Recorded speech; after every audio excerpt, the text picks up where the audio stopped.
stuff. And so it's all here, so feel free. I really love picking up books and flipping through them if I'm looking for certain resources, so feel free to flip through whatever you want. All right, so like Kelsey said, my name is Alexis. I live in town and I've been here in Olympia less than 3 years. I worked for many years in New Hampshire. That's where my private practice started and still is largely based, but I'm also licensed here in Washington now. So I have been working with young people and their families for about 14 years and found my place helping neurodivergent young people and their family just kind of navigating life and helping to provide education that I found was missing in our mental health system. And so I've been trying to kind of fill the gap from a mental health perspective, but also from neurobiology. I'm not a doctor, obviously, but I do my best to keep my training going. And from a neurobiological perspective, I try to educate my clients about their brain, about how they might be processing information differently. And I think more importantly, I try to educate their parents, because a lot of parents reach out to me and they are beyond frustrated and confused because they haven't been given necessarily a complete picture of diagnostics. And so I help them advocate for getting their needs met. So I really love doing this work. And this is kind of a side thing to my therapy practice. And this particular night is my favorite because I am just loving having an opportunity to talk to people about burnout prevention, especially around caregiving and parenting. So what I find is when I say to people, parenting and caregiving are two different roles. And if you're doing them both at the same time and you don't realize it, you're going to be incredibly exhausted and you're not going to know why. So I am a big fan of, I don't know, just teasing out the nuances that often get kind of lumped together. And I find that this is probably the biggest that I come across in my work. And not every parent, obviously, the majority of parents are not also caregiving after their early years, right? They're kind of, the kids are developing and they're moving through different, milestones and things are going well. For those of us who have children with differences or complexities, the caregiving just doesn't seem to end. And it changes. It definitely takes on different forms over time. But the carrot that you're expecting just keeps moving down the road. And my children are currently 18 and 10, and the carrot keeps moving. And so I'm just like jogging along, wondering like, when does it end? And now we're trying to transition into college and it's like a whole other thing. And so I've finally just accepted that it doesn't end. I'll be caregiving probably for the rest of my life, and that's okay. So what I want to do is help empower parents to feel more, more aware of what's required when you're both parenting and caregiving, and also like how hard, I don't want to say how hard you have to work, but how mindful you need to be about your own stress and your own energy, because we are leaking energy behind us like at a fast rate. And so if we're not kind of shoring that up and replacing it on a regular basis, then burnout is we're gonna find out. We're gonna find out. So all right. This is the first part. And so anyway, the first part is just kind of teasing out those two different roles and talking about some of the common stressors and where the exhaustion often is coming in. And then the second part is I gathered my 4 favorite little resources. I made slides for them, but I was going to do packets and I didn't do packets because life is happening all the time. And so what I can do is, for anyone interested in more resources, I will just email you personally and provide you with what you need. And so what I'm hoping is, out of the 4 things that I'm going to offer you guys that that maybe a couple will stick, and maybe things that you haven't tried before and things that you'll be like, wow, I really love that. And I can do that in less than 4 minutes, right? That's my goal. Okay. Any questions so far? And feel free to jump in. Like if anybody has any questions, just raise your hand. It's fine. All right. So there you go. I just took like 30 seconds and tried to knock out the things that I personally feel in my life, because you know this workshop is really just a sneak peek into my brain. So my mom's like, what resources did you need? I'm like, 0. And so this is my experience. Okay, so both my kids are on the spectrum, and we didn't find that out for many years. And a cross country move that was intentional to try to find a little bit of a different diagnostic picture, which thankfully, I mean, it was 2 months after we moved here that 2 autism diagnoses, boom, boom, boom. Oh. And I tried for, I don't know, about 12 years in New Hampshire to do that. So we went a really long time without any information that was helpful. I'm sorry. Oh, yeah, that's really hard. Yeah, it was really hard because it messed with this, because I kept kind of thinking like, if this is just anxiety or depression or ADHD and stuff, then I must be really doing it wrong, because my kids are just not thriving with the interventions that I'm using. And because this is my job, I took it really personally.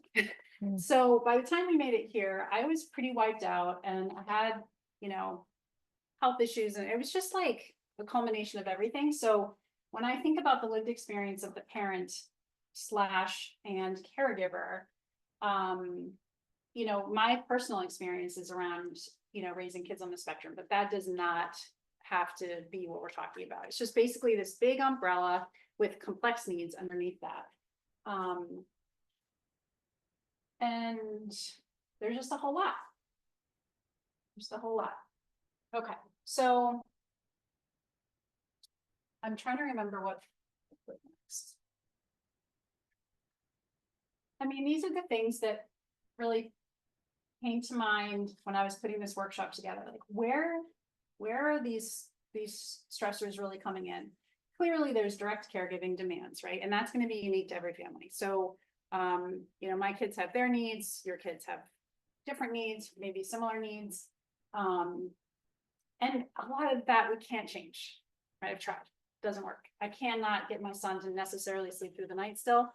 I try, but that's a direct caregiving need. Like, I'm going to be tired sometimes. External systems. Okay, so this one is big. And when I learned the term neuronormative, I was like, shut the front door. This is what I've been pushing against all these years. I mean, it was that dramatic. It was probably one of the biggest aha moments that I ever had, was that I was given this word, this language, this concept that so perfectly fit in describing something that I had never been able to really put my finger on, which was, I don't fit, we don't fit, why don't we fit? Now I know, because the society that we live in is for neurotypical people most of the time, right? So when I talk about external systems, that's one of the systems that we're constantly exchanging with. And that comes with all sorts of expectations that are really hard to meet if you're raising children who are differently wired, or if you yourself are differently wired. And so I'm going to go through some examples of those external systems. And then the internal system, how we feel on the inside, this is my world. All right, so this is where, as a professional, I hang out. I'm really curious about the internal system and how that impacts. And it's so cliche, because we're like, you know, if you're stressed, you got to think more positive. And I get so sick of hearing these little one-off things. It's like, yeah, I know, I get it. Except that when we really have an opportunity to kind of investigate how we're thinking about our life circumstances, or how we're thinking about our children and their future, when I started realizing how often I was worried about my kids and their future, I was like, Oh yeah, that's very tiring. I probably should not be thinking or worrying about things that haven't happened yet, because that road is endless. Like I can just keep that thing just right on. Something happened to me and what will I know? Nobody will be there to put my kids' socks on. And I try not to do that anymore. So anyway, internal system, and then lack of self-regulation, which is really what I am most passionate about, is like, give me some quick ways to regulate myself, because I have kids who really will become dysregulated just simply because I am. I mean, it's just that fast. And I used to say in our house, it was like constantly playing a game of ping pong. Like someone's always pinging this little ball around, and it's mood, right? It's like the mood, like, oh, I have it. And then suddenly it's over here, and then it's over there, and then it's over here, and then it's over here. And I'm like, what? How catch that ball? And so now I've realized how to catch that. It's by self-regulation. And then it works in the opposite direction.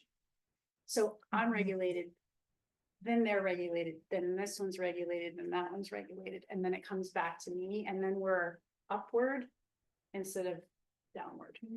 Okay, so when you really learn like your personal fingerprint of self-regulation, that is the magic. Come on in. That's really the magic. And so there are 1,000,001 ways of doing that. And we just have to try out a bunch of different types so that we find the ones that really stick for us and that become our go-to, so that we can get ourselves back to baseline and then watch baseline come back to others. All right, so I think I mentioned the external systems, and I believe that's the next. Yeah, so we don't really have a whole lot of control over the external systems that we're engaged within. These are just a few, a handful. It's funny that these trainings are provided by the Education Foundation, because this is one of the tough ones for me. That right there. So when I put that one up there, I was like, man, I could do like 5 more slides just on this alone, because of how difficult it's been for my kids to be traditional students. But in any case, so the point of this slide is to kind of point out, like, there are areas where we have very little influence. And we may need to go off grid, right? And create hybrid models of things, but we can't really go off grid with healthcare. I mean, kind of hard, like, unless, you know, again, based on resources, I didn't put that up there, but, you know, resources and jobs. You know, I feel I'm self-employed, and every single day I'm incredibly grateful for that, because of the freedom and flexibility that I have with my schedule. If I had a boss, I would have been fired so long ago. So my heart goes out to parents who have a boss. Oh my gosh. Especially in a neuronormative career path where you have all these expectations for yourself and your children are differently wired. My brain just like starts to shut off when I think about that. Because I mean, nice thing about what I do, obviously, is that I work with people who are in the same boat. So I'm like, it's been a day. And they're like, me too, it's been a day. And I'm like, sorry, I'm late. And they're like, it's fine, because I was late last week, and it works. So in any case, those are some of the outside things. However, a huge amount of our stress is due to what's happening in our minds. Right? So when we think about being burnt out and feeling overwhelmed, yeah. I have to remind myself of this all the time. It's like, come on, Alexis, like, you do this for a job. Every single day you're talking to people about their thoughts, but how often do I turn that around and look at my own this? Not as often as I need to. We have internal chatter all the time. Okay, it's a din, it's noise, it's always happening. If I were to stop talking right now, I would get a surge of chatter in my brain about all sorts of things. And we don't. We sometimes have practices that give us space to think and feel what's happening inside and to listen and to attend. But if we don't have a habit or a practice, a dedicated practice of doing that, this just keeps on churning all the time. Okay, so we have control over these. This was fun because this is my art, right? I'm in a family of artists and this is as much as I can do right here. I even had a hard time drawing these. I do them like 3 times. It's ridiculous. Okay, so we have control over our internal system and we have control over our ability to self-regulate. Okay, so that's why we're here today. Asterisk. Yeah. We also are done sometimes, and I've now, like, I'm gonna copyright that word now for myself. Like, I'm done. And I teach parents this. I'm like, oh, are you done? Like, yeah, I'm done. Oh, that's a different place. That's definitely not like a maybe creative, flexible place to be if you're done. So we reserve that doneness for sometimes. Just pull the card. Like, I'm done. Like, don't worry about it then. You're doing great. Have some water, put it away for today. But if you're not done, then try to employ some sort of a self-regulation strategy. Because then you'll prevent yourself from being done more often. All right, so the internal experience. A lot going on in there. Especially. You could have like 5,000 more arrows. Yeah. This Yeah. building Uh-huh. off of each thing. One off of, yeah, like 10 off of Yeah. each of the, like, yeah. One of my favorite activities to do with parents is to say, okay, make a list of all the things, especially around this inner dialogue. Make a list of all the things with using arrows that's going on in your brain any given moment when you're dealing with your kids and it's kind of the sticky time, like call it Velcro moment. It's like, now put that paper over here. Now a new paper. Now imagine your kid and imagine everything that they have going on at that moment. Whole another full page. Now imagine those 2 systems next to each other. That's just a glimpse into all the different things that are happening during these like conflict moments or arguing or making a demand, kid shuts down. You know, there's their whole universe is happening and our whole universe is happening. And they're kids, so can't really expect them to self-regulate unless we know how and we're teaching them how, and even still, they're still kids. Okay, so feelings.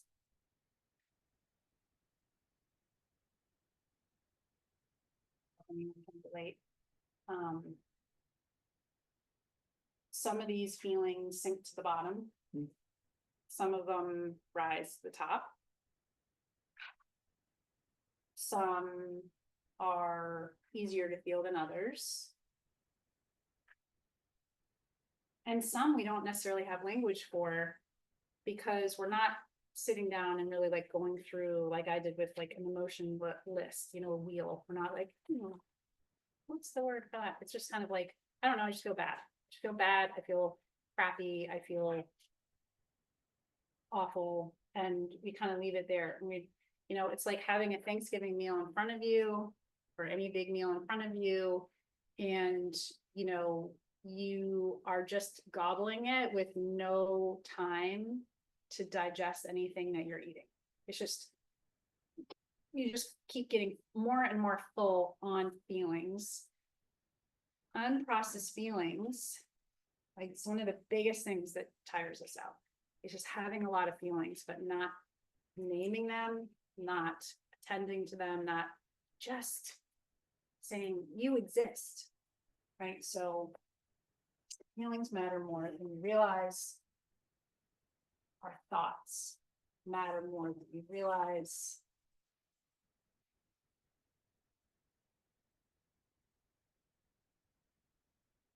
Good.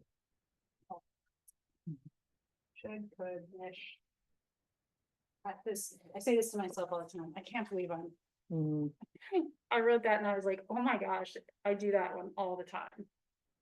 I can't believe I don't know, brushing my kids' teeth still. Like, I can't believe and then I'm just like, oh, if anyone knew what I'm doing. But then I have to remember, like, I live in a different world. I live in the upside down world. And if I want teeth to get brushed, I gotta help with the brushing. So that's the world I live in.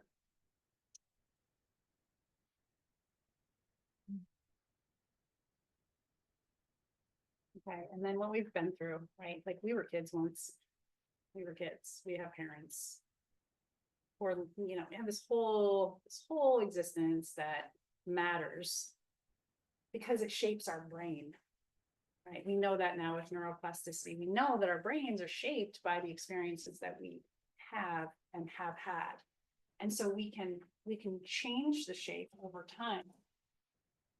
But a lot of us growing up, we didn't have the wherewithal or the ability or the privilege maybe to self-advocate.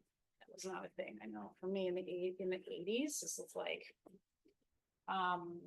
in the 90s, we're moving through time, and we our parenting is obviously like completely informed by who we are and where we've been.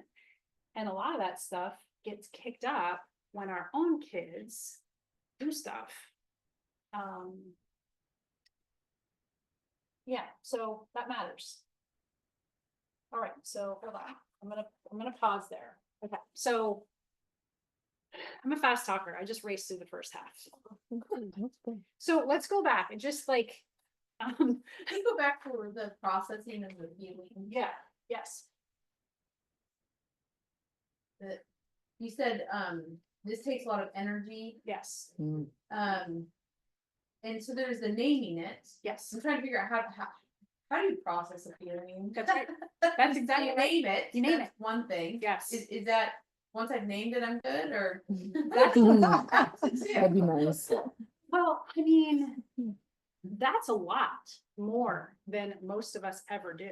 Yeah. Right there. So if your goal is to name your emotions, you're winning. I mean that. That's what I may Yeah. sound. I'm also thinking too, like, it's a little easy for me at least to be like, I have a few that are just constant. I'm pissed off, I'm angry, like they're all very similar. Yeah. I've been told that that can mean she's sad, Uh-huh. but I feel pissed off at Yeah. this moment. Yes. So I'm just curious, now that I put myself Really out there, good point. Yeah. I'm curious Yeah. how to get beyond that initial, what I'm mad about. Yeah, it's a turn red. Yeah, so when I said Yeah. like emotions, some sink to the bottom and some rise to the top, that's exactly what I meant. Okay, so emotions have different weight to them, right? So that's the way I think about it anyway. So society kind of informs, and also gender to a certain degree, kind of informs our emotional expression. So it's really interesting if you look at emotions commonly expressed by women versus men, right? So anyway, that's a whole other arc, but I think that there are what's called primary emotions and secondary emotions. So anger is a secondary emotion, which is like its top level, and then sadness is a primary emotion. And so is fear. Fear is also a primary emotion. There are very few primary emotions and lots and lots and lots and lots of secondary emotions. Okay. And so pissed off is a lot easier to feel because it's fast, it's hot, it triggers stress hormones. And so we get a little bit of a payoff from that because we get energy back, or what we think is energy. It's artificial. You can clean your house really fast and you're mad. Vacuum.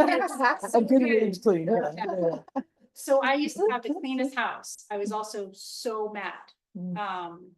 I've had to now, I'm less mad because I've done all this work and I'm like, my house is a mess, but like I'm not as much. So that matters too. It's like, if you can imagine like all that anger is really just a loop of adrenaline. It's kind of hard to step out of it. because sadness is super tiring. You know, that's the hollow, you Mhm. know, grief. I kind of put hollow, but what I wanted to say was grief. Because grief is really heavy. And grief is, and shame, like these are heavy, like they weigh us down quite a bit. It's hard to feel a lift when you're feeling sad and you're grieving. And I don't mean grieving like the death of a loved one. Obviously, that's a big deal. I'm talking more so like daily grieving about the life that you don't have, or the life that you wish your kids had that they don't have. You know, stuff that's just like chronic. And so we do have to make special space, I think, to feel those more primary emotions. They take a little longer. Any other questions or thoughts about that? So they take a little longer, like I named it, You and name then it? I've gotta kind of hold it for a little while. Yeah. So one of the things we're gonna do, this is perfect, this is a great segue. One of the exercises we're gonna do is called parts work. I don't know if any of you are familiar with parts language or parts work, the internal family systems model. So what we do in parts work is we actually interact with the part that's feeling the feeling. And we, like I said, I love teasing things apart. So we actually tease apart the part that's experiencing that emotion. And we face it, and we can talk to it. We can ask it questions. We can find out, you know, why is it feeling the way it's feeling? And we can have a conversation. And that's much deeper kind of processing of the feeling. Right. So this parts work is really good for going deeper and releasing. So the goal here is to like release the emotion so that you feel lighter. Like, I named it. I talked to it. I befriended it. And now it's kind of just like evaporated in the back. Self-regulation. Once you know how to do it, it can be that fast. Yeah, so that's one of the things we're gonna do. We're gonna have four little things, and that's the last one because it's a little bit complicated. Yeah, any other questions? That mine kind of relate, like, is almost like a combination of where you two are at, in that I feel like when I'm feeling some of these ones, it all just like compounds. And like, there's times where I'm like, I know that I should be naming these things, and I can name them, but then I'm also frustrated that I have to do that and want to just feel this way sometimes, but that doesn't make me a good partner, parent, all these things, but I'm also tired and I don't want to spend energy on this. But then I'm guilty because I should be spending energy on this. And so it's like, it all just like, and then that's when I get in that spiral of like, oh, now I'm stuck. And so I think it's that, yeah, I think maybe that when you said that, I think that spiral is the done piece. Yes. That's the I don't even want to label the emotion because I'm so tired. exactly. Yeah. And I also Like, find, yeah, the new thing I've been realizing is like, I'm bored by this now. Yeah. I'm bored by this spiral. Yeah. Just like again, same old spot again. Yeah. So we have to reserve room for that. Right. Yeah. So to kind of Yeah. piggyback back off, this might Yeah. be another time for another conversation. Okay. Maybe personally, I don't know. But naming the feeling, right? And you're saying like you take it, you address it, and then it just goes away. Yeah. What if the feeling is really strong and I'm gonna react to it? So, and I don't want to, and it's like for me personally, it's finding the space in between responding versus reacting oh, is thinner than a The- hair Yeah. on my head. Yeah. Heard that. Yeah. What's that? The space between responding and Yeah. reacting, I've What's not heard that phrase Mm. before. Yeah. Oh, I didn't know. don't know what it is. yeah, yeah, I don't know her. Yeah. I'm trying to find out. It exists. I've been told, yeah. Theoretically. Yeah. Yeah, so in that case, right, so one, it would be recognizing that there's probably really adaptive reasons for that fast response / reaction. from a parts perspective, those parts are really serve us well in certain situations in our life. Oftentimes those situations are well over with. It's like way back there. It mattered because we needed to protect ourselves with this like really quick response. And so what we'd want to do is just learn more about that strategy. Like, where did that come from? And who do you know that maybe did that or modeled that? And really exploring it from a neutral perspective. So instead of, it's hard because there's like the tendency, I think, for all of us is to be like, I hate that. Like, well, there's a part of you that hates that. But these emotions aren't bad. Like these habits aren't bad. It's just like saying that food is bad. Like, no, food is bad. Feelings aren't bad. They're just problematic for us because they get in the way. They're annoying. All right. But we also have to kind of welcome them in because they hold so much information about what's going on for us. And looking at them, we call it trailheads. So looking at emotions as a trailhead is Wait, what did you say? Emotions as a trailhead? Yeah. Okay. Yeah. Little hiking metaphor for the Olympia folks. Yeah. So yeah, an emotion as a trailhead, that's part of this parts strategy that we're going to talk about. And that's where this whole world opens up around exploring and being really curious. Curiosity is pretty key when it comes to self-regulation. And it's really hard to be curious when you're flooded with an emotion. So that's kind of the tension point that we're constantly working with, is like, how do I step out of this very intense experience and step into curiosity and becoming an observer when I'm also hyper aroused? This is the tension point right here. This is where we're dancing. There's a hair right there. Yeah. There's a hair right there. Yeah, but this is great. So yeah, like, what does processing emotions even mean? It means naming them. It means having a printout of 100 emotion words and running through it and being like, that one, that one, that one, that one, that one, that one, that one. You just named 10. Takes less than a minute. That's boom. That's important. Figuring out which ones, a lot of us only feel those 10 on repeat all the time. So we kind of stay in similar tracks. So once you figure out what your 10 are, it's going to be like, oh, now this is boring because I already know what they are. I'm naming them, naming them. But then the next level is exploring, like, how did these patterns start? And how do I find a different way of meeting my needs? Because this isn't working.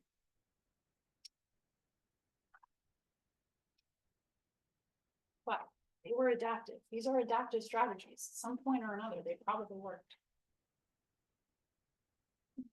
Okay, so does anybody want more pizza? Because this is a great break moment. Great idea. Yeah, eat pizza. Yeah, pizza, bathroom. Just bring a box into yourself. Like you're like at this point, like, boxes. do you want these? No, I'm good. Okay. Yeah. No, I was actually like, I could just go to Mix afterwards. I know, right? Yeah. Yeah. Have you done Briggs yet? No. Briggs Tech House around the corner? No. Maybe I'll like take you. Maybe I should social. Okay. Or just like there. Okay. Whatever you want to call it. I'm fine. They make their own sourdough crusts, and that's just like really unique. It's just like, there's so many different kinds of pizza here. It's a really great family.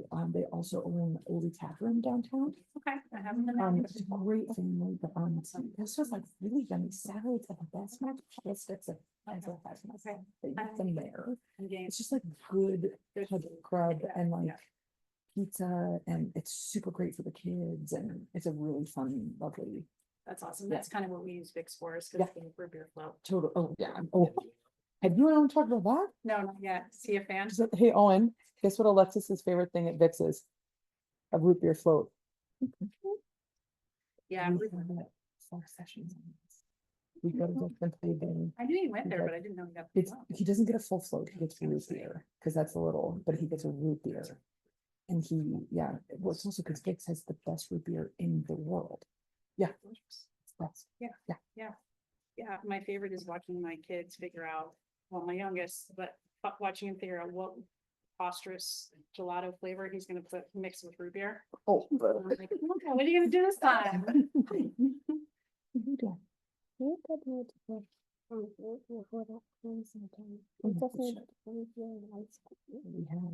just don't have root beer.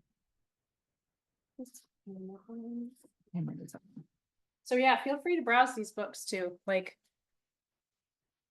I'm a huge book person, so I just love getting things and I love letting people look at them and. Me too, and the higher the stack next to my Yes, bed, I yeah. think I absorb it.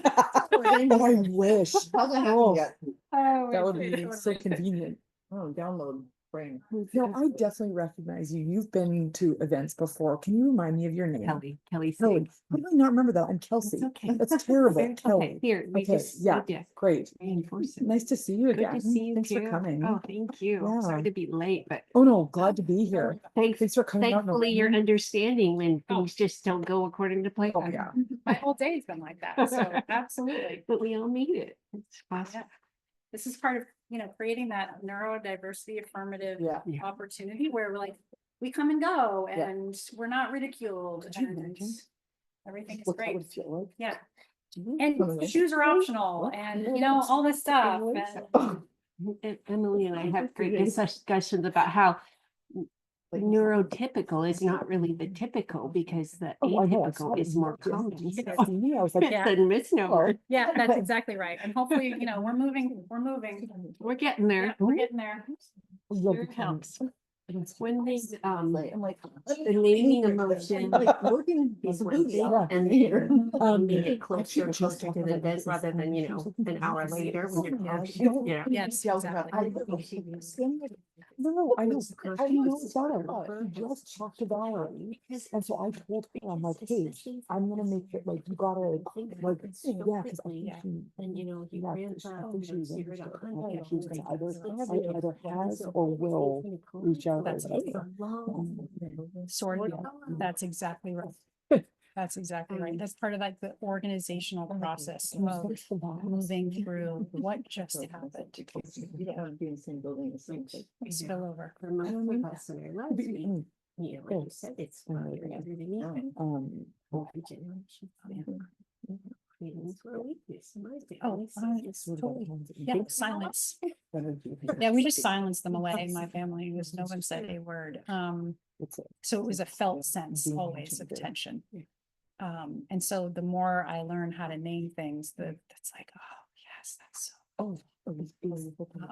But yeah, our childhoods were certainly not like the childhoods we're probably providing with our own kids. Well, Yeah, hopefully. one day at a time. Yeah, that's right. To have a lot of understanding and forgiveness. Yeah, compassion, that's right. Yeah. I don't think it would. No, you know what? I'm just gonna come and take a picture of her books. That I've seen go with the office. Now that you know how space. pissed off I am all the time. This is the Danielle. No, So yeah, she's the other speech language pathologist and that. I went on Yeah. Facebook and tried to find, and I think I did see some pictures of the office. I have some on my phone if you're interested, but. This is what I need to Yeah, do. but You should connect those. Yeah, Yeah. definitely. The title But of your this speech one. language. Yes. Yeah. And the other half. Google I can have- help me, I'm right? part of the trifecta of OT, speech and language and therapy, and I've been saying for years, like we. So I'm like. I'm just thinking from it's like perspective and some of the things you're talking about just with your own kids, barely the snippet. I'm like, what? How do you go unseen? But Uh-huh. anyways. Yeah. But yes, having you as a resource would be amazing. Yeah, it's a Oh, great. yeah, this is It is. It is. fridge, like fridge notes. Yeah, isn't that great? Yeah, I know, right? Thank you.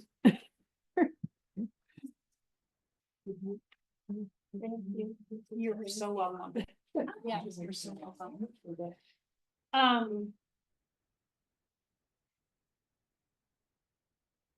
The other thing I just wanted to do before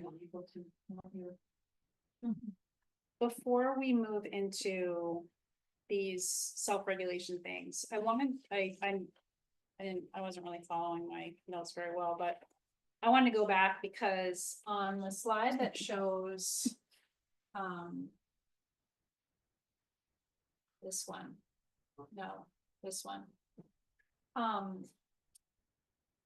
For me, and one of the things I'm really trying to do with these workshops is, through my own kind of, through some self-disclosure, I'm just trying to normalize some of the things that I rarely hear talked about in public spaces. So that's one of the things I'm really dedicated to, is naming things that often are invisible to the outside eye. And when I go home and I think about the experience that I had, you know, I often think, I just wish that someone mentioned X, or I just wish that at some point someone had made space for Y. So that's part of why I wanted to do these is, and what I did, I just kind of skipped over this, and there's some things on here that I wanted to talk about. So direct caregiving demands, I kind of made quick mention about, you know, sleep disturbance, but when we talk about any kind of a developmental difference, it rolls off the tongue like, well, it's a developmental difference, but what that looks like in real time is really complicated. So a few of the things: communication differences, sensory overload, food sensitivities, lighting, sounds, touch, clothing, temperature, right? That's a whole day, right? That's like your whole day, you're chasing sensory. And it creates so much hypervigilance in a caregiver, right? Because I'm like,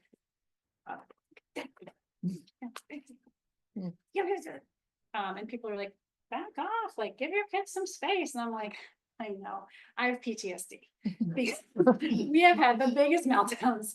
And it's been 18 years that I've been doing this. So like, give me a little grace, but it becomes this whole world of navigating and being hypervigilant and seeing the crack in the pavement before it comes so that you can try to divert and say, don't,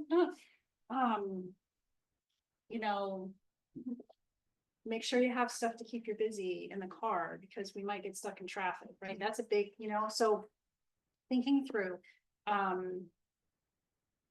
intense emotions, mood changes, rapid mood changes. 1 minute, fine. Next minute, really mad. Like, now we're mad? You were fine. What? Right. So just again, sleep challenges, confusing behaviors like stimming. I mean, I didn't even know what that was forever. I mean, if you have a kid on the spectrum, then that's something that you're going to be looking for. But if you don't, then, you know, you may not need to know what that is. But for me, I mean, when I saw my son out on the soccer field 3 years ago, gyrating his hips and twerking, I was like, whose kid is that?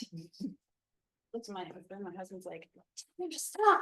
I was like, he's out in the field. What's he doing? Like, stop, don't do that.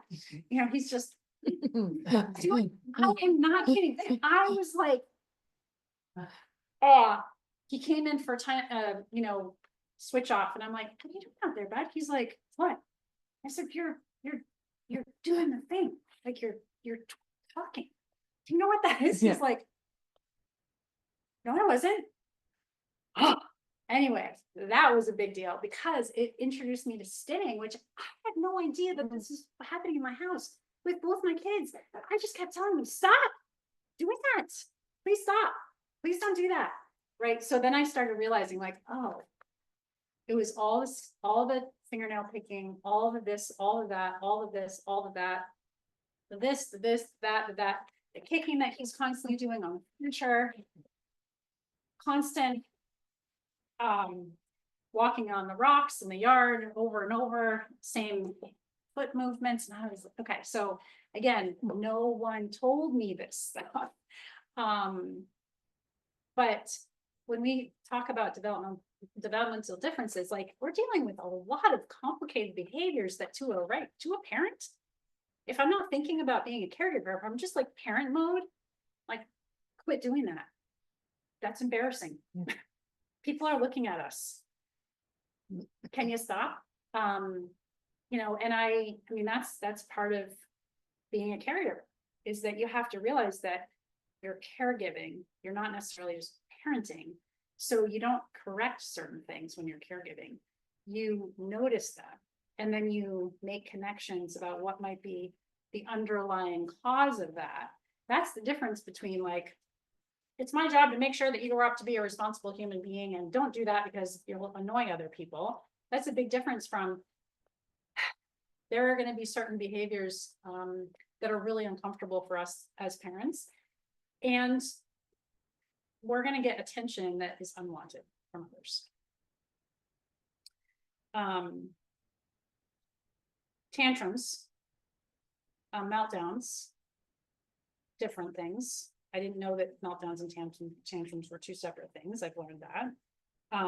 Mental health challenges, right? So as a therapist, right, I'm working all the time with young people and adults and young adults and stuff. And mental health challenges is like, oh, is he depressed? It's like, well, you could say that. We spend upwards of, I don't know, 3 hours a day trying to mitigate intrusive thoughts.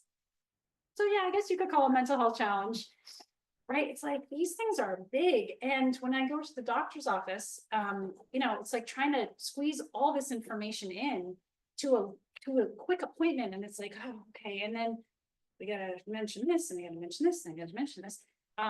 So anyway, it's just a lot, right? We're talking about a lot. And of course, every family is different with these direct caregiving demands.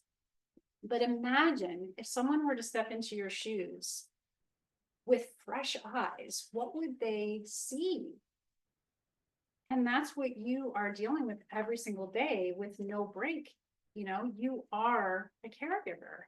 And I think we become so habituated to the nuances of our kids, or of our families, of ourselves, that we sometimes lose sight of how different it really is, the experiences.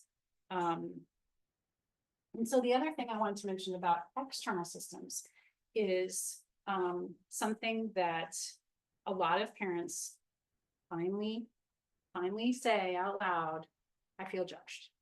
And I'm like, well, yeah, of course you feel judged, because your kids are acting different. And other people are probably trying to give you suggestions. And they're saying things like, oh, yeah, my friend's niece used to do that. And she found that she just had to insert quick fix that won't work. And you know, because you've already tried it 10 years ago. You know, so it's like this constant kind of like attention, interest. Other people are curious sometimes. That's great, except then they want to fix it. Instead of just hold space for you to have a feeling or an experience. It's like a lot of people, because they are well-intentioned, they want to try to help in the 5 minutes that they have with you. So they just share something that someone else mentioned, and they're like, try this. Right, so there's that. There's our own desire to control. I don't know. I mean, that's not really an external system, but I think that it's a response to the external systems. Is like, if I can kind of control the situation, then I don't have to deal with other people trying to control the situation for me. So just please put on your shoes. Can you please put on your shoes before you go into school? Because then if you don't, then they're going to have to, and I don't know what they're going to, and can you just, right? So it's like the external systems just impacting these moments. Another favorite of mine is having more than one professional involved at the same time, but having them give different advice. It's my favorite. Which is why I get a release and I talk to all the professionals involved on every case. And I'm just like, what are you saying? What are you saying? What are you saying? How can we say the same thing, because it's really hard for families to hear a bunch of differing suggestions, like, so again, if you are involved with specialists, or you've got, you've got your therapist on one hand saying this, and you've got the doctor saying this, and then you've got the teacher saying this, and then you've got your partner saying this, and then you've got your parents saying this, and then it's just like, oh my gosh, the noise, right? So that's another kind of byproduct of external systems. We talked about the expectations sometimes just not fitting. Yeah, so I don't know if anyone has anything else that they want to name while we have this space, but if you do, feel free to throw it out. All welcome. One thing that parents are really, when their kids are still learning the ropes, right? That's like a big one. And they're really, older, and parents are like, don't tell anyone this is happening. I'm like, oh my gosh, you poor thing. You gotta hide this. Like, one, you gotta do it, then you gotta hide it. It's like, okay, so now we are going to move into these 4 things that we can use. And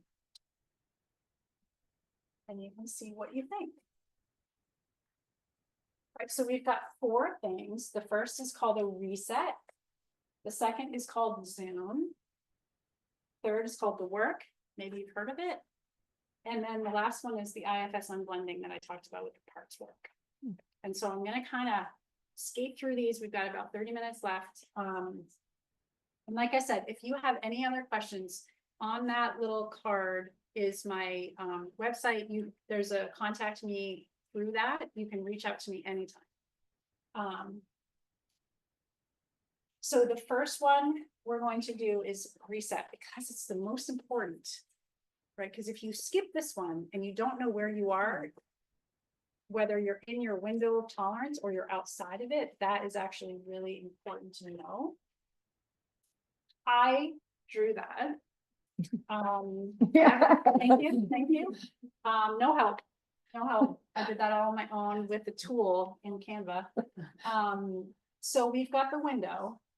When we are in the window, we are in our optimal zone of arousal, which is like we're creative, we're thoughtful, we're calm, we're regulated, we are grooving, everything is great.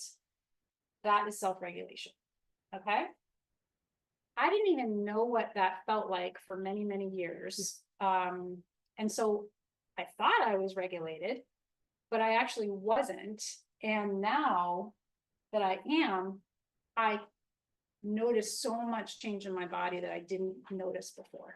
Like, I didn't notice that I would get really hot. I didn't notice that I would feel pressure on my chest. I didn't notice a lot of things that I have become much more sensitive to now. So I think a lot of us, when we're in these really demanding parenting roles, especially with young ones and multiple kids maybe, or just high demand, we are potentially always in one or the other of these nervous system states, right? So hyper aroused or hypo aroused, right? And if we're in one of these arousal states and we're expecting ourselves to be able to self-regulate based on like a quick 5-minute exercise, it's probably not going to work. And that's completely okay, because it took how long to get here? It's going to take some time to get out of that place.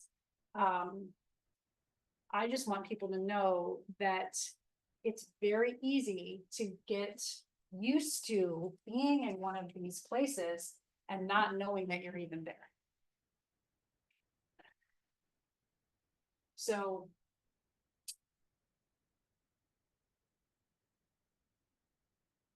Can I just add, Yeah. I feel like one thing that, just going back to the feelings stuff too, is just thinking about realizing, what does that window look like and feel like, but the hypo or the hyper, I feel like, there's the things that you're told should work, like your, oh, just take your little body break of, do 30 seconds of box breathing or Oh, whatever. yes. And then it doesn't help, I feel worse. Yes, And so that just means like, because I think, the idea of what self-care is being like marketed as right Yes, now that's is right. it's supposed to help, that's right. but it doesn't actually, Well, it because it's also not actually, overstimulates us. right.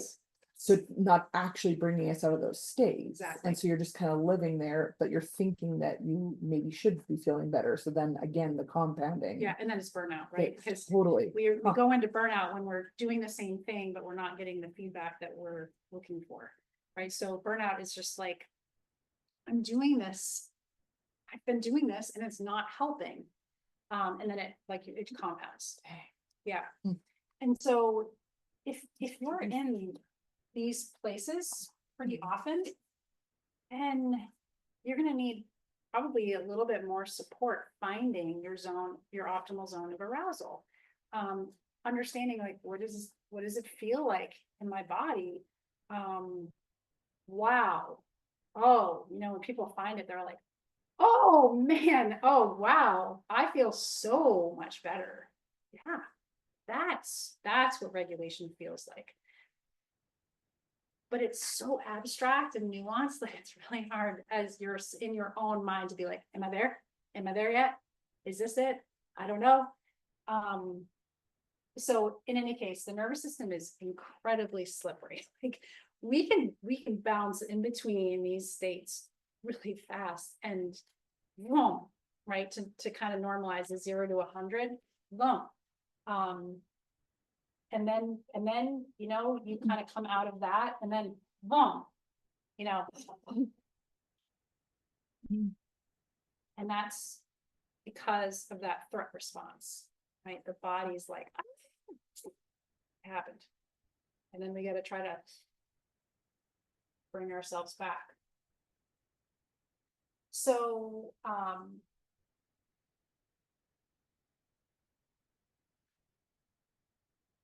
if you are hyper aroused or hypo aroused, and I should probably talk a little bit more about what those, so hyper is like that, you're activated, you're like, you're hot, you're in that like stress hormones are coursing through your body, like It's so like, it's like if you feel like You were Danielle, talking about- I know, I'm just kidding. um, Just kidding. so-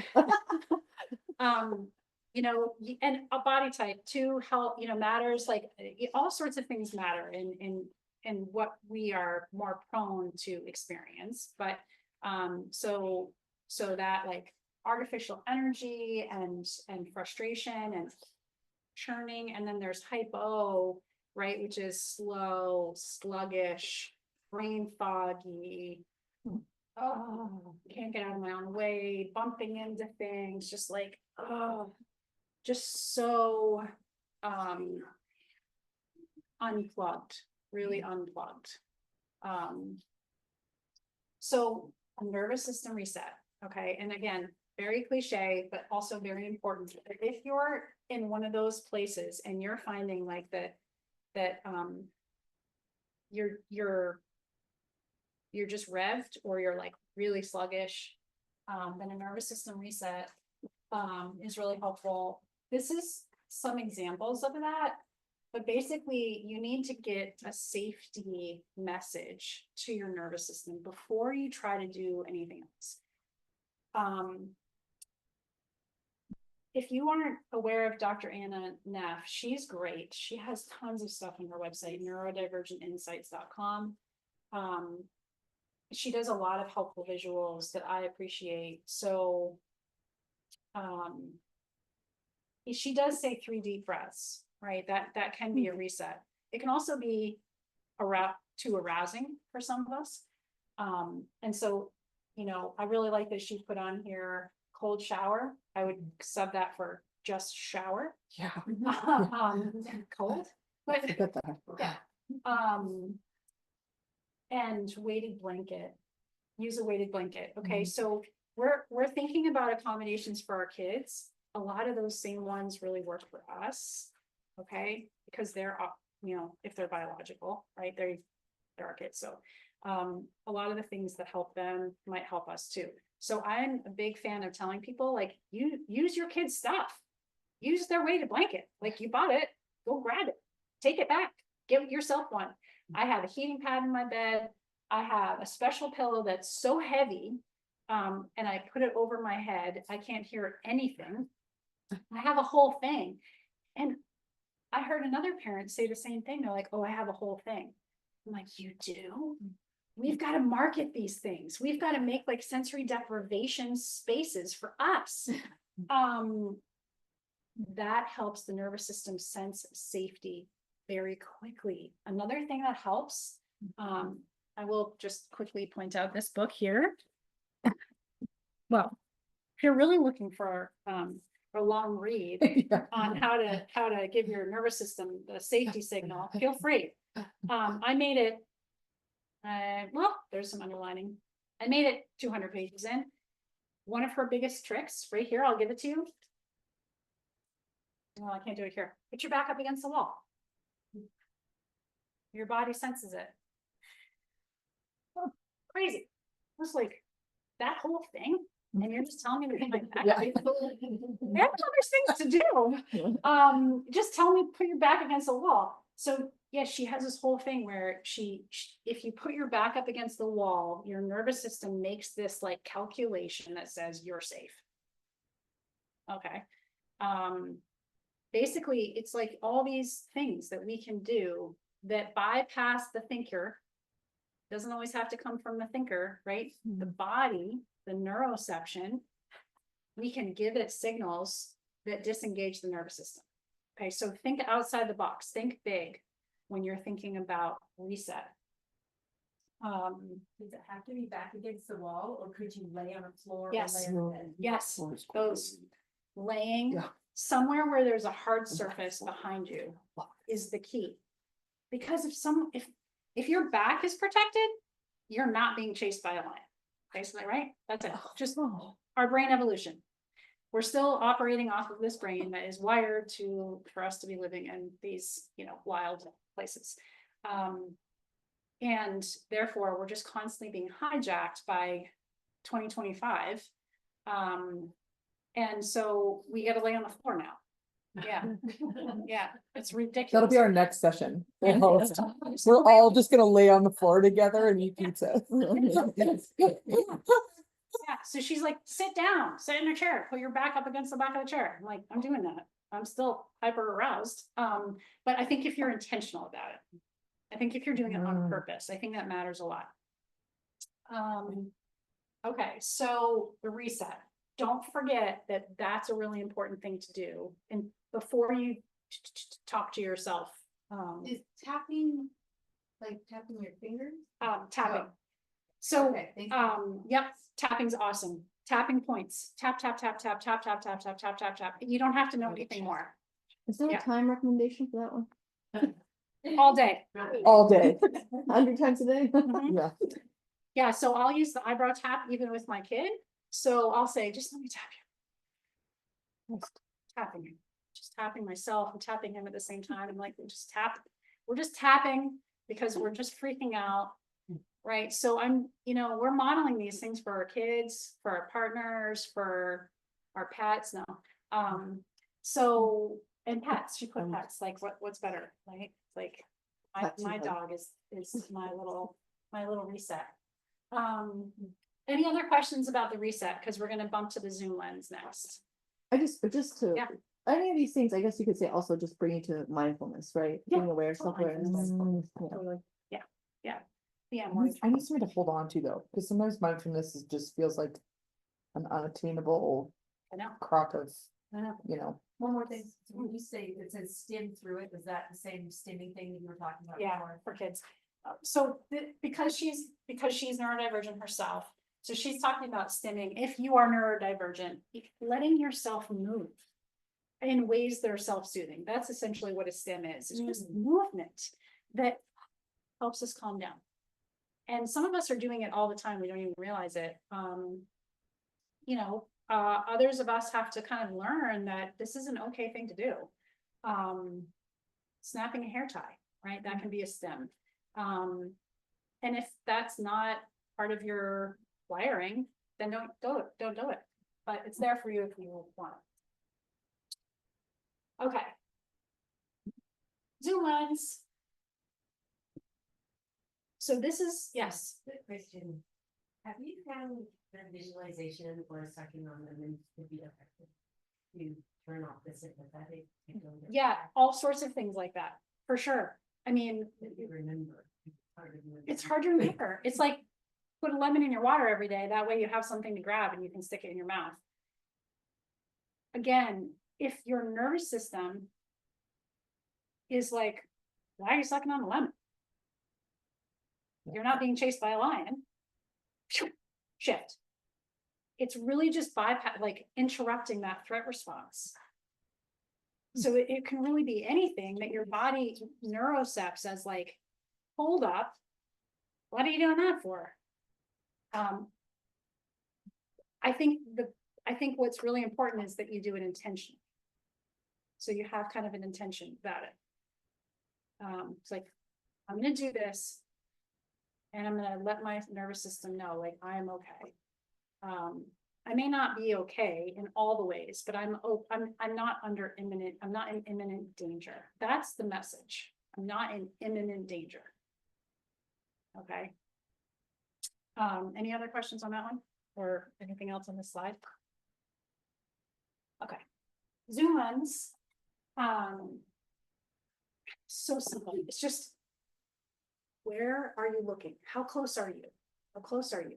When we are really, really close to a situation, we're not grabbing information. Right? Things are happening much too quickly and it's too colorful. There's too much going on. It's loud. There's decisions to be made, right? We're like that. When we zoom out, and this is really just a mindset difference, when we zoom out and we engage the observer, we are able to often identify patterns, identify precursors, think about what just happened. Oh, okay, that makes sense now, right? So when we're able to zoom out and then grab information and then zoom back in and try out different things, right? That's the idea of the zoom lens. You give yourself permission to kind of pop out, take it all in, make some connections, and then go back in. Can't always do it, but sometimes you can do that. So in this scenario, Yeah. this is also something that you could see when you're working with your kid and say, okay, I'm not being chased by a lion. Yeah. So we've got that under control. That's right. And now I'm going to, in the middle of dinner, Yes, zoom out Mhm. while we're still eating dinner sure. and come back in again. If you Have that ability. have that ability, I mean, Yeah. I'm kind of playing all the time with that. And I even caught myself this morning, I was making a judgment about my kid. Forgetting a really important bundle of information that I had from yesterday. So I didn't grab that until I zoomed out and I was like, think big, think big, think big. Is there anything that has happened and this is important, not just today, but the last week that could have built up and is now crashing? So we often don't look far enough back to grab information about our kids' behaviors because we're like, you were just fine. Yeah. Right? Like I did this morning, like you were fine, like in my head. But then I'm like, yeah, he woke up at 2:30 in the morning yesterday and he was up all day. That makes sense that he's crashing right now. Right? So once we can land on something that makes sense, that also can unhook us from that threat response. Because when we don't know what's going on, that can signal to our nervous system that we're being chased by a lion. So that zoom in and out can be helpful in making those connections. Right. And so thinking like, look further back, look further back, look further back, look further back, because there is the buildup phenomenon with kids. And ourselves. But the thing with kids, like they can't tell you, like I'm just really tired because I didn't, I didn't sleep well a couple nights ago. So, so you have to just like do all this mind work. Any questions? I want to get to okay, I'm gonna zoom past this. Okay, so this is called The Work. And this, she has a book, she's got the website, you can look into this on your own, but I can tell you, there's a little, I call it an Easter egg in here.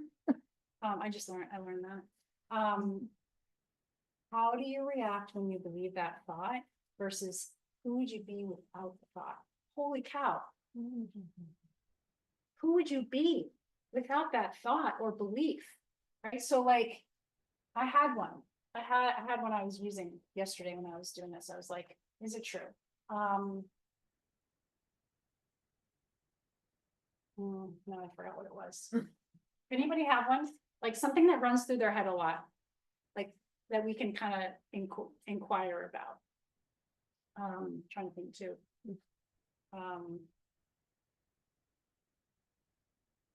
Oh, okay. All right. This is my older kid. My kid's lazy. Oh, that's really a tough one for me because I'm not in any way. I am like, I'm a hustler and I have been my whole life. So when I see my kid sitting for long periods of time, talking like 5 hours at a time, reading, no, A book? Reading a book? or on The phone? they're on their phone. Okay. Reading or not, I don't know. They say they're reading. I just keep walking by them, I'm like picking stuff up and like, I'm still doing it. Right. So I'm like, they're lazy. Okay. And then I catch my husband's like, how long she was sitting there? I'm like, I think she's lazy. He's like, of course she's lazy. I'm like, maybe she's not. Like, we need to think this through. We just think that because if I make this determinate, this is big. This means we had a lazy kid. Yeah. We did. Okay, so is it true? Yeah. Yeah, just sitting around all day. Can you absolutely know that it's true? No, not necessarily. Because I don't know what she's doing in that brain, or I should say they, them. I don't know what they're doing in that brain of theirs. I really can't know if they're lazy or not lazy. How do you react when I believe that thought? I am mad. And I am thinking back around all the messages that I have given them over the years, like have given them the idea that it's okay to be lazy. Now I feel mad at myself. I feel mad at my partner because he's lazy too. He doesn't know it. He's lazy. Then I start thinking everybody's lazy except me. And I'm the only one around here doing anything. Blah, blah, blah, blah, blah. That's how I react when I think that thought. It's a very big thought for me. It gets me all worked up. Who would I be without the thought? I don't know. More chill. I'm fine now. Like, I gotta take that thought out. I'm like, actually, they worked yesterday, a double, and the day before, and they work tomorrow. So like, if they want to sit around all day, who cares? That's their choice. They graduated from high school. I don't need to worry about it. They're not my responsibility.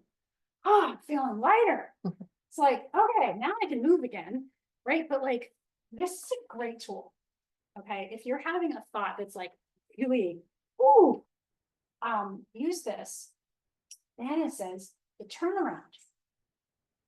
And you're like, wait, you gotta come up with the opposite of that belief. It's like, they're not lazy. They're not lazy. My kid is not lazy. And even if they are, it's not my responsibility. Wow, that's incredible. Right. So anyway, this is a powerful tool. I really suggest you all try it when you have a second. And again, challenging those beliefs. And lastly, before we wrap, okay, so we've got this unblending thing. This was developed by Richard Swart. You can read all about that if you want. You can go to ifs.com. I think it's called IFS Institute. I learned this in graduate school. It has been the thing that I go back to the most. I then did a year-long study and became a like level 1 practitioner.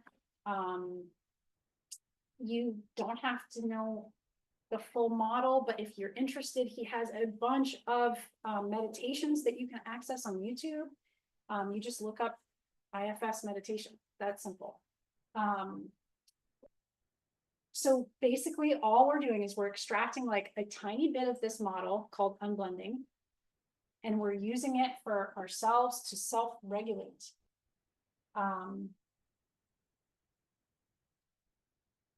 The self, that's important to know, because the self in this model is basically self-regulated. We are able to engage in eight C things, 8 C's they're called. Confident, calm, clear, curious, creative, connected, compassionate, courageous. I mean, what more? There's like, that's all we want. That's what's on your thing. So we are constantly, when we are regulated, this is how we should feel. Okay, so like if you're wondering, am I regulated? It's like, are you curious? Are you creative? Are you compassionate? No, you're probably not regulated. And that's okay, no judgment, right? But okay, so I'm gonna give you guys, okay, this is a big part of my life right now. Is my son only goes to school for 2 hours and he still refuses to go. And so I should probably just unschool him, and I did that for 18 months, and dear God, I want him back out of the house in the mornings for 2 hours. That's all I want. So this is my target. Vaughn, shame. I picked one. These are all different parts of me. I've covered over this, but basically, warrior. No child should be forced to go to school. This is a neuronormative expectation, and I refuse to comply. Got that part.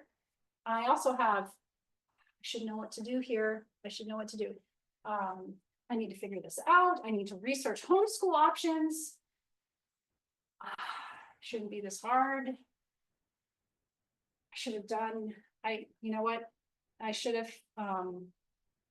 thought this through more. I should have communicated with his teacher so that she had a reward for him waiting at the door so that he would go. Shoot, I should have done that.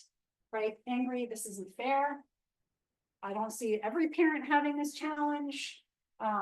Confused. I don't know what the right thing to do is. Should I let him stay home? Should I not? This was me this morning. I let him stay home. All right. Shame. I suck at parenting. I never do it right. Right? Boom.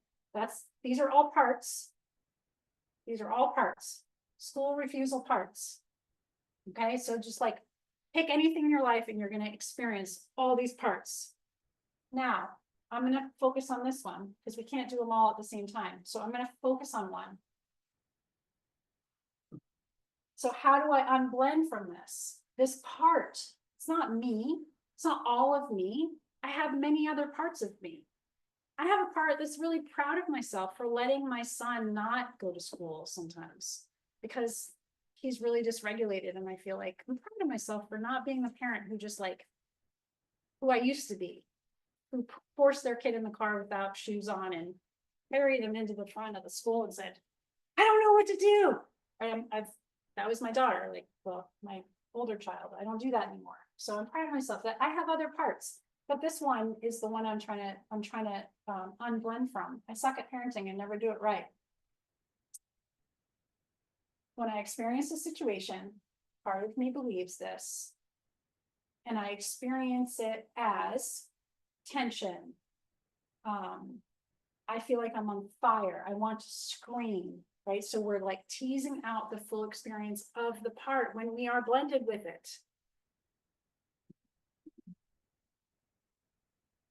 So we acknowledge it, acknowledge that this part of me is feeling really ashamed and hopeless, and I'm listening, right? So this is what I was talking about before. You have a conversation.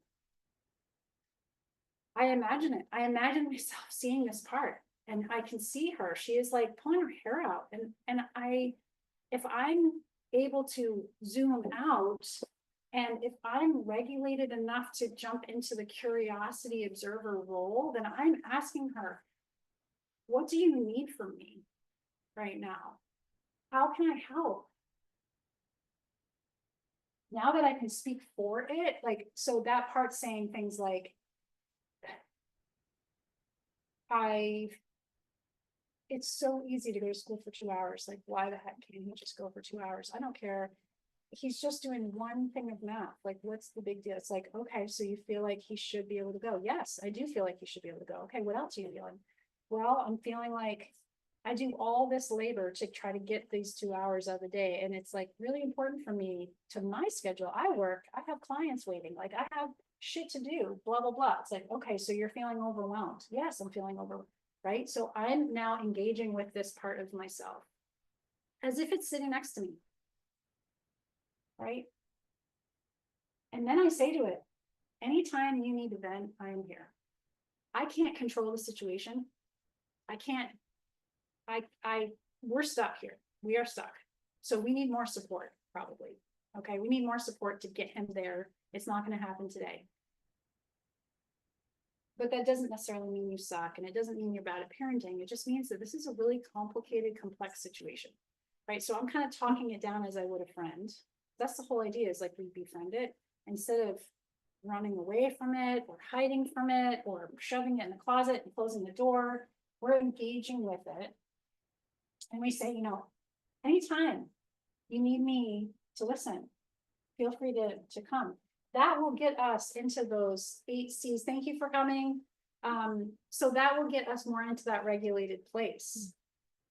Okay, so thinking of ourselves in parts. Because a lot of our parts have been with us forever.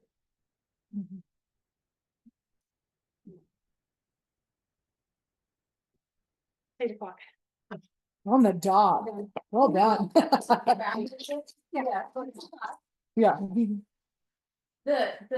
If you go back to these words were set, but the next one, the warrior, confused, internal, are those set to problem solver, sad? So if I was picking out a part, I would go and find, what do I think about from a confused perspective? What do I think about from an internal? No, these are just mine. Oh, okay. So you would be looking at basically a piece of paper. And this is called a parts map. And so you can put like the situation that you're kind of finding yourself spinning around, overthinking, maybe playing it out over and over and over. You're like, okay, you know what? Let's just map this out. So you write it down, and then you're like, okay, all the things, this, all the different perspectives, all the different opinions, all the things. And then you pick one and you work to unblend from that one. That one, okay. That one. Then you can go back and you can do the next one, right? Same thing. It's just befriend it. See yourself stepping out of it, and it still is there, and you are in the curiosity place, right? And then you feel that lightness happen because you're like, that part felt seen. So simple, but we don't have that very often. We rarely have, especially in real time. You know, we're not like in therapy every day. You know, I don't have my therapist waiting every minute being like, and then this just happened, validate me. You know, like, so we become that person for ourselves, which is really the true nut of self-regulation. I mean, in my opinion, it's like, that is self-compassion, right? That is when we can show up for ourselves and our experience and attend to it. But it's hard to do that when we're blended in it, right? So the difference between speaking from it or for it, right? That's kind of what in IFS, that's a huge distinction. Like, are you speaking from that part or for that part, on behalf of that part, right? When we can speak on behalf of our parts, now we're talking. Right? Now we're getting into the real self-regulation stuff.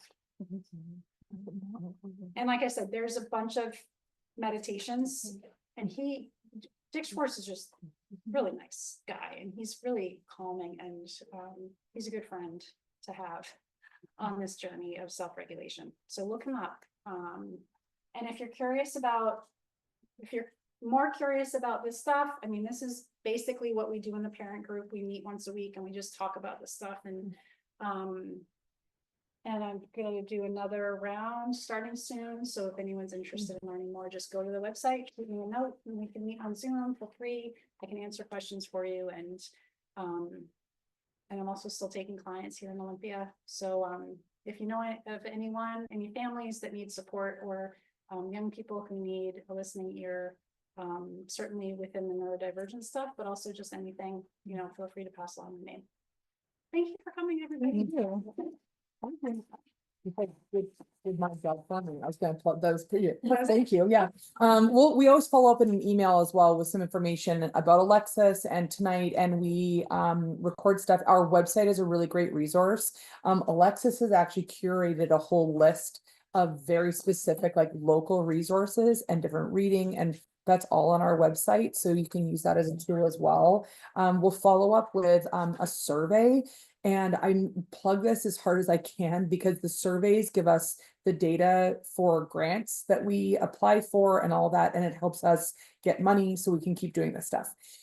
So please take the survey when we send it out in the email. It really truly helps inform. But the other part of it is that it helps us get money and it helps inform these. Like the reason Alexis is in this room is it not only does it help inform what she's going to do, but also we diversified our speakers. We brought in specific speakers because of community requests and information from the community. So this is truly like built by the community for the community. And so we really truly care about what you want to hear and like topics wise or like from a specific person or specific issue or whatever. So all of that will be in the email we'll follow up with. Thank you so much for coming out tonight. I know well, you could hear the rain, so please drive safe. But yeah, we'll reach out in email in the next couple days. Our next event is in March. I can't remember the date off the top of my head. I want to say 10th. Is that right? I don't think it is. It's sometime in March. Yeah, we'll again, that'll all be in the email, but yeah, thank you all so much for coming out. Please grab pizza if you would like to have some pizza on your way. Your lived experience matters. Yeah. Your lived experience matters. Yeah. So, Thank you so much, Thank you. everybody.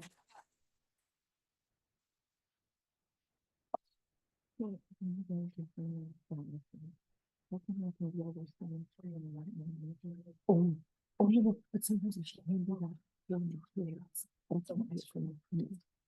That's one of those. I've seen you do that. Of course, not bad. It's what I see you doing and for kids and giving them grace to be like, yeah, have that emotion. That sucks. I think you're way too hard on yourself. You always have been, which is exactly what we're talking about. What are you? I told her. I don't know what people are gonna hurt. Well, I do find your kids quite delightful. Whereas you have seen, you're a soccer mom, therefore you have seen my kid as his hardest.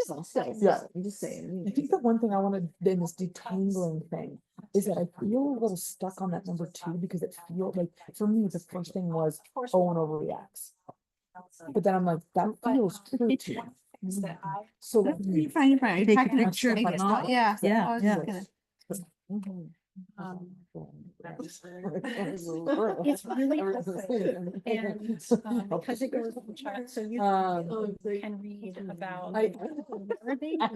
You can read about. It has a chapter on everything, so I would get this. Right. That was really fascinating. And I Can't, would won't, have her can't, not, won't. take a peek at it.